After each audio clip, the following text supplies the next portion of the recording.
بسم اللہ الرحمن الرحیم۔ السلام علیکم ناظرین۔ ترگت الب ارطغرل غازی، عثمان غازی اور بعد ازاں اورحان غازی کے قریب ترین ساتھیوں میں سے ایک تھے۔ ترگت کی ابتدائی زندگی کے متعلق معلومات کم ہیں۔ بازنطینی تواریخ میں بھی ترگت الب کا نام کثرت سے آتا ہے۔ ترگت الب نے بہت لمبی عمر پائی تھی، اس سبب کئی فتوحات میں ارطغرل کی معیت میں اہم کردار ادا کیے۔ عثمان غازی کے زمانے میں بھی ترگت الب کے ہاتھوں کئی قلعے فتح ہونے کا ذکر ہے۔ ارطغرل غازی کے پوتے اور سلطنت عثمانیہ کے دوسرے حکمران اورحان غازی کے ساتھ بھی فتوحات میں شریک ہوئے۔ ارطغرل غازی اور عثمان غازی کو ترکوں کے قشلاق سوغوت سے ڈومانیچ جاتے ہوئے ایناگول کے قریب کلوجہ اسار کے راستے سے گزرنا پڑتا تھا۔ آسمانی ماخذات کے مطابق یہاں کا تکفور ان لوگوں کی راہ میں رکاوٹیں کھڑی کرتا اور مشکلات پیدا کرتا۔ ترگت الب نے 1285 میں کلوجہ اسار کو تسخیر کر کے راستے کے امن و امان کو برقرار کیا۔ اس جنگ میں عثمان غازی کے بھائی ساؤچی کا بیٹا بھائی خواجہ شہید ہو گیا۔ کلوجہ اسار کی فتح کے بعد خطے کے باسیوں کے علاوہ دیگر دیاروں سے کثیر تعداد میں ترکمانوں کے آنے کے بعد عثمان غازی نے 1299 میں اپنی وسعت میں اضافہ کیا اور ایناگول کے تکفور اور دیگر علاقائی بازنطینی قوتوں کے مشترکہ اتحاد کو شکست دے کر بیلاجیک، ایناگول اور یار اسار کو فتح کیا۔ 1299 میں عثمان غازی نے بیلاجیک قلعے کی طرف پیش قدمی کرتے وقت لشکر کا ایک حصہ ترگت کے ساتھ شامل کر کے ایناگول قلعے کی تسخیر کے لیے روانہ کیا۔ ترگت نے ایناگول کا محاصرہ کر لیا۔ دوسری طرف عثمان غازی بھی بیلاجیک اور یار اسار کو فتح کر کے ترگت کے ساتھ ایناگول کے محاصرے میں شامل ہو گیا۔ 1299 کے اواخر میں یہ مہم کامیابی کے ساتھ سر ہوئی اور قلعے کا عیسائی تکفور آیا نکولا مارا گیا۔ عثمان غازی نے فتح میں اہم کردار ادا کرنے والے ترگت الب کو ایناگول کے علاقے تیمار کے طور پر عطا کیے۔ یہ علاقے عرصہ دراز تک ترگت ایلی یا ترگت لارال کہلاتے رہے۔ 1302 میں ایناگول کی حکمرانی پر ترگت الب کو معمور کیا گیا۔ عثمان غازی کے بعد ترگت الب اورحان غازی کے ساتھ 1325 میں بورسا کے جنوبی علاقے ایٹرانوس کی فتح میں بھی شریک رہے۔ بورسا شہر کو فتح کرنے کی عثمان غازی کی بہت آرزو تھی، لیکن یہ خوشی اس کے بیٹے کو نصیب ہوئی۔ ایٹرانوس کی فتح کے بعد اس کو اورحان ایلی کہا جانے لگا۔ اب تک اس علاقے کا یہی نام ہے۔ ایناگول میں قیام کے دوران ترگت الب نے وہاں کے مشہور درویش گیلی بابا سے ملاقات کی اور انہیں اورحان غازی سے متعارف کروایا۔ ترگت الب بابا کے خاص مریدوں میں سے ایک تھے۔ بورسا کی فتح میں بھی گیگلی بابا کا شریک ہونا مذکور ہے۔ گیگلی بابا خراسان سے آئے تھے۔ اس دور کے معروف صوفی شہر یونس ایمرے کے ایک شہر کے مطابق گیگلی بابا کا اصل نام حسن ہے۔ ایک اور روایت میں ان کا نام الوی بابا ہونا مذکور ہے۔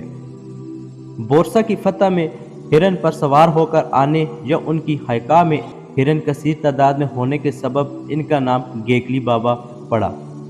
عاشق پاشا زادہ نے اس کے متعلق یوں روایت کی ہے: اورحان غازی نے ترگت الب سے کشیش داغ میں رہنے والے درویشوں کے متعلق دریافت کیا۔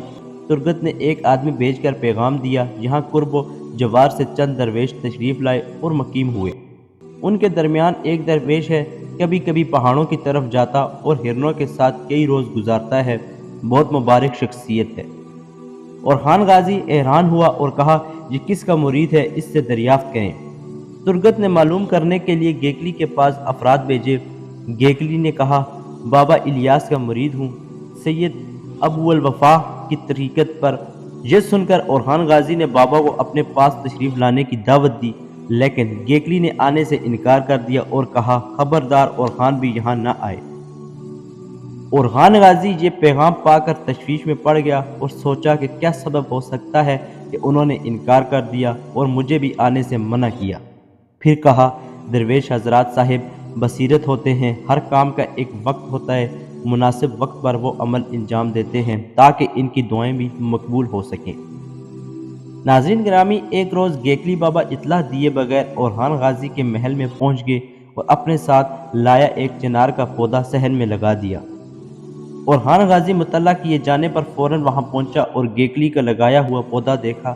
اس سے پہلے کہ اورحان کچھ کہتا، گیکلی بابا نے اس سے مخاطب ہو کر فرمایا، یہ ہماری طرف سے تبرک ہے، جب تک یہ پودا یہاں رہے گا درویشوں کی دعائیں آپ اور آپ کی نسل کے لیے مقبول و مستجاب رہیں گی۔ یہ کہہ کر دعا دی اور چلے گئے۔ اورحان غازی اس سے بہت متاثر ہوا اور گیکلی بابا کے پیچھے پیچھے ان کی اقامت گاہ پہنچا اور یوں مخاطب ہوا، حضرت ایناگول اور گرد و نواح کے مکمل علاقے آپ کو سپرد کرنا چاہتا ہوں۔ گیکلی بابا نے جواب دیا، ملک و مال حق کے تعالیٰ کا ہے، قابلیت رکھنے والوں کو ہی دیتا ہے، ہم اس کے اہل نہیں ہیں۔ اورحان نے پوچھا، اہل کون ہے؟ فرمایا، حق و تعالیٰ نے دنیا کی مملکت آپ جیسے قوانین کو بخشی ہے، مال و دولت بھی اس میں مہارت رکھنے والوں کو نصیب کی تاکہ بندے ایک دوسرے کے مددگار ہو سکیں۔ ہمارے ایام اور رزق مقرر ہیں، لیکن اورحان غازی نے اصرار کرتے ہوئے کہا، محترم درویش، کیا ہی اچھا ہو اگر میری درخواست قبول کر لیں۔ گیکلی بابا نے اس کے جواب میں فرمایا، تمہارے سامنے موجود یہ پہاڑی درویشوں کے لیے قبول کر لیتا ہوں۔ اورحان غازی یہ سن کر خوش ہوا اور شیخ کی دعائیں لے کر وہاں سے رخصت ہوا۔ گیکلی بابا نے 1350 میں وفات پائی۔ اورحان غازی کی طرف سے بابا کا مزار بورسا میں بنایا گیا اور اس علاقے کا نام گیکلی بابا کریا سٹی پڑ گیا۔ 15ویں صدی عیسوی کی ایک عثمانی تحریر میں اس نام کا ذکر ملتا ہے۔ موجودہ زمانے میں یہ مقبرہ بورسا شہر کے قریب بابا سلطان نامی گاؤں میں واقع ہے۔ مقبرے کے ساتھ ہی ایک مسجد بھی موجود ہے جس میں ایک بلند و بالا چنار کا درخت واقع ہے۔ اس کے متعلق کہا جاتا ہے کہ جس روز گیکلی بابا نے اورحان کے محل میں پودا لگایا، اسی روز واپس آنے کے بعد یہاں بھی چنار کا پودا لگایا تھا، جو کہ آج بھی موجود ہے۔ ترگت الب کے 1334-1335 میں زندہ ہونے کا ذکر موجود ہے، لیکن اس وقت تک ترگت کی عمر بہت زیادہ ہو چکی تھی۔ ترگت الب کی وفات کے بعد ایناگول کا نام ترگت ایلی رکھا گیا۔ ابتدائی عثمانی مورخین میں سے نشری اور عاشق پاشا زادہ نے اس علاقے کا نام ترگت ایلی لکھا ہے۔ 16ویں صدی عیسوی تک یہ اسی نام سے موسوم رہا۔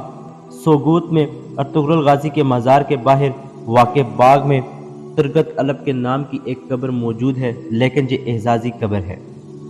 ترگت کا اصل مقبرہ صوبہ بورسا میں ایناگول شہر کے قریب ترگت الب نامی گاؤں کے ایک قبرستان میں واقع ہے۔ ان کی قبر پر موجود لوح پر یہ عبارت درج ہے، عثمان غازی کے قریبی عسکری ساتھی کی حیثیت سے عکازی، دوزجہ اور امود کی فتوحات میں اہم کردار ادا کیا۔ عثمان غازی کا ہم پلہ الب تیر اندازی اور تلوار بازی میں خاص مہارت رکھتا تھا۔ اعلیٰ خصوصیات اور بہترین شخصیت کا مالک ہونے کے سبب ہر دل عزیز تھا۔ ترگت الب کی اصل وجہ شہرت ایناگول اور گرد و نواح کی فتح کو ممکن بنانے کے سبب ہے۔ قدیم عثمانی ماخذات بھی اس منطقے کو ترگت ایلی کے نام سے یاد کیا گیا ہے۔ چند روایات کے مطابق ترگت الب کے آخری عمر میں ایک جنگ کی تیاری کے دوران بیماری کے سبب یا جنگ میں زخمی ہو کر وفات پائی اور گینجی کے قریب 4 صنوبر کے درختوں والے مقام پر دفن کیا گیا۔ ناظرین، اسی امید کے ساتھ کہ آپ کو ہماری آج کی یہ ویڈیو پسند آئی ہوگی۔ اگر آپ کو ہماری آج کی یہ ویڈیو پسند آئی ہے تو ہمارے چینل کو سبسکرائب کرنا مت بھولیے تاکہ ہماری نئی آنے والی ویڈیوز آپ تک آسانی سے پہنچتی رہیں۔ ملتے ہیں ایک نئی تحقیقی اور معلوماتی ویڈیو کے ساتھ۔ خدا ہم سب کا حامی و ناصر ہو۔ مجھے دیجیے اجازت۔ خدا حافظ۔